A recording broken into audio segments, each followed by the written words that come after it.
அனைவருக்கும் வணக்கம். சமயபுரம் மாரியம்மனுக்கு பால் அபிஷேகம் செய்யும் ஒரு அரிய வீடியோ காட்சியை தான் இப்போ நாம் அந்த வீடியோவில் பார்த்துட்ருக்கோம். பால் அபிஷேகத்தின் போது அம்மன் கண் திறக்கக்கூடிய ஒரு நிகழ்வு பக்தர்களிடையே மெய் சிலிர்ப்பை ஏற்படுத்தியிருக்கு. இதை பற்றி தான் தெரிஞ்சுக்க போகிறோம். வீடியோ ரொம்பவே பயனுள்ளதாக இருக்கும். வீடியோவை கடைசி வரைக்கும் ஸ்கிப் பண்ண பாருங்கள். நம்ம சேனலை சப்ஸ்கிரைப் பண்ணலைன்னா மறக்காமல் சப்ஸ்கிரைப் பண்ணிவிடுங்க. வாங்க வீடியோக்குள்ளே போகலாம். அநீதிகளையும் தீமைகளையும் அழித்து தீராத நோய்களை தீர்த்து வைக்கும் பரிகார தலமாக திகழ்கிறது. திருச்சி மாவட்டம் சமயபுரத்தில் அருள்மிகு மாரியம்மன் கோவில் இருக்குது. அம்மன் வழிபாட்டில் முதன்மை பெற்று விளங்கக்கூடிய இந்த கோவில் காவிரியின் வடற்கரையில் திருச்சி சென்னை தேசிய நெடுஞ்சாலையில் திருச்சியிலிருந்து சுமார் 15 கிலோமீட்டர் தொலைவில் அமைஞ்சிருக்கு. மகாவிஷ்ணுவின் தச அவதாரத்தில் கிருஷ்ண அவதாரம் முக்கிய இடத்தை வகிக்கிறதாகும். இந்த அவதாரத்தில் தேவகியின் குழந்தையாக கிருஷ்ணரும் யசோதையின் குழந்தையாக மாயாதேவியும் அவதரிச்சிருக்காங்க. இந்த 2 குழந்தைகளுமே இறைவனின் எண்ணத்தால் இடமாற்றம் செய்யப்பட்டது. இதனை கம்சன் அறிந்து கொண்டாலும் குழந்தைகள் இடமாற்றம் செய்யப்பட்டிருப்பதை அறிய இயலாதவனா இருந்திருக்காங்க. குழந்தையை கொல்ல துணிந்த கம்சன் தேவியின் அறைக்கு சென்று குழந்தையை தூக்க முற்பட்டிருக்காங்க. அருகில் நெருங்க முடியாதபடி அந்த குழந்தை தன்னுடைய உண்மையான அவதாரத்தை காட்டி நின்றது. அன்னையின் அற்புத தோற்றத்தை கண்ட கம்சன் பின் சம்ஹாரம் செய்யப்பட்டார். மகா சக்தியாக தோன்றிய அம்மன் தனது 8 கரங்களிலுமே எண்ணற்ற ஆயுதங்களை தாங்கி இந்த உலக காக்க அவதரித்து நின்றிருக்காங்க.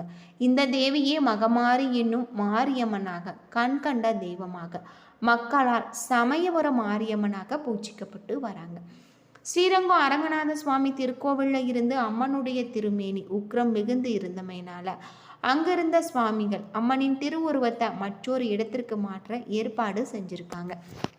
அதன்படி பணிவிடை புரிவு அந்த திருவுருவத்தை எடுத்துக்கொண்டு வடக்கு நோக்கி இந்த இடத்துல வைத்துவிட்டு இளப்பாரிருக்காங்க. அவர்கள் இளைப்பாரிய இந்த இடம் இப்பொழுது சமயபுரம் என்னும் பெயரில் இருக்கிறதாக சொல்லப்படுது. இதன் நினைவாக இப்பொழுதுமே இந்த திருக்கோவிலில் 8ஆம் நாளில் அம்மன் அங்கு ஓர் இரவு ஓய்வு கொள்வது நடைபெற்று வருவதாகும். இளப்பாரிய அந்த பணிவிடை புரிவோர் அங்கிருந்து தென்மேற்காக வந்து கண்ணூர் அரண்மனை மேட்டில் அன்னையின் திருவுருவத்தை வைத்துவிட்டு சென்றிருக்காங்க. அவர்கள் வைத்த இடம் மாரியம்மனின் அருளாலயமாக திகழ்ந்திருக்கு. அது மட்டும் இல்லாமல் கண்ணூர் மாரியம்மன் என திருப்பெயர் கொண்டு அழைக்கப்பட்டதாக சொல்லப்படுது. திருக்கடையூரில் மார்க்கண்டேயின் அதீத பக்திக்கு மயங்கி கால சம்ஹார மூர்த்தியாக அவதரித்து யமதர்மன சிவன் அளிக்கவே உலகில் ஜனன மரண நிலையில பெரிதும் மாற்றம் ஏற்பட்டது. அந்த நிலையில யமதர்மன் சபையின் மூத்த அமைச்சராகும் நோய்களின் அதிபதியாகவும் இருந்து மாயாசூரன் பூவுலகில் இறப்பு நின்றுவிட்ட நிலையில நோய்களை பரப்பி மக்களை துன்புறுத்தின. அதர்மம் அழிந்து தர்மம் தலை தோக்க மும்மூர்த்திகளின் வேண்டுகோளுக்கு இணங்க மாயாசூரனையும் அவனது சகோதரர்களையும் அழைத்து அங்கு அவர்களது தலையே ஒட்டியானமாக அணிந்து நோய்களின் கொடுமையில இருந்து மக்களை காப்பாற்றி சிறப்புமிக்கதாக இந்த கோவில் இருக்கு.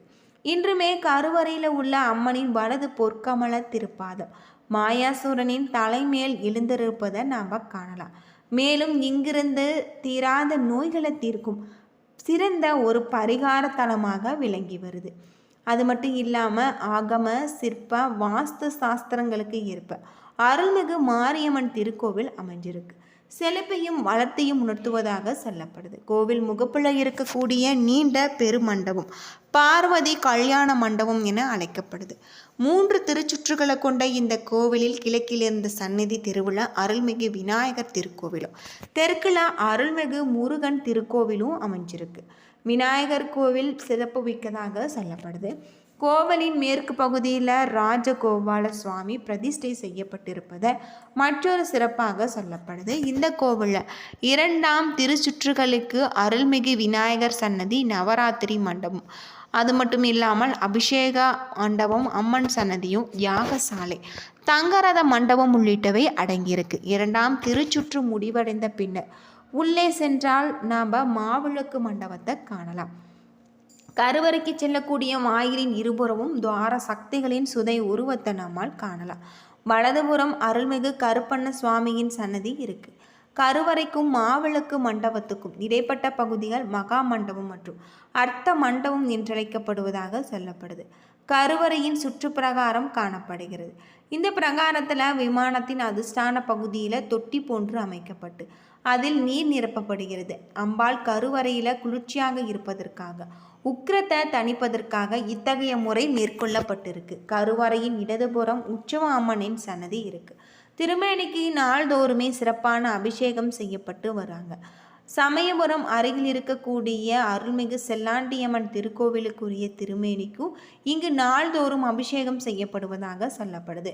உற்சவ அம்மனுக்கு தினமுமே 6 கால பூஜைகள் மற்றும் அபிஷேகங்கள் நடக்கப்படுவதாக காலை 7:30 மணி முதல் மாலை 5:30 மணி வரை அபிஷேக தீர்த்தம் வடக்கு பிரகாரத்தில் பக்தர்கள் மீது தெளிக்கப்படுது. இதனால் அம்மை நோய் கண்டவர்கள் மற்றும் உடல்நல குறைவு உள்ளவர்கள் நோயின் தாக்கத்தில் இருந்து விடுபட்டு விரைவில் நலம் பெறுவாங்க. அருள்மிகு மாரியம்மன் கருவறையில் அம்மன் வீற்றிருப்பது வழக்கமானதாக இருப்பினும் மற்ற கோவில்களை விட மாறுபட்ட வடிவம் கொண்டு அருளாட்சி வழங்குறாங்க. மூலவரின் திருவுருவம் மரத்தால் ஆனதென்றால் அதன் மேல் சுதை வேலைப்பாடுகள் மேற்கொள்ளப்பட்டிருப்பது புதுமையான ஒன்று. தங்க ஜடாமகுடம் மற்றும் குங்கும மேனி நிறத்தில் நெற்றியில் அழகிய வைர பட்டைகள் மின்ன, கண்களில் அருளொளி வீச வைர கம்மலுடன் மூக்குத்தியுடன் பக்தர்களுக்கு காட்சி தராங்க அப்படின்னே சொல்லலாம். ஆதிசக்தியான அம்மன் தனது 8 கையிலுமே இடதுபுறமாக கபாலம், மணி, வில், பாசம், வலதுபுறம் கத்தி, சூலம், அம்பு மற்றும் உடுக்கை ஆகியவை அற்புதங்களை தாங்கியிருக்கு. இடது காலை மடக்கி வைத்து வலது காலை தொங்க விட்ட நிலையில் சுகாசனத்தில் அமர்ந்து பக்தர்களுடைய குறைகளை நீக்கி அருள் புரிவதாக சொல்லப்படுது. இந்த கோவிலில் இருக்கக்கூடிய தீர்த்தங்கள் மகா சிறப்பு பெற்றவை. பெருவயல் வாய்க்கால் புனித சக்தி தீர்த்தம் என அழைக்கப்படுது.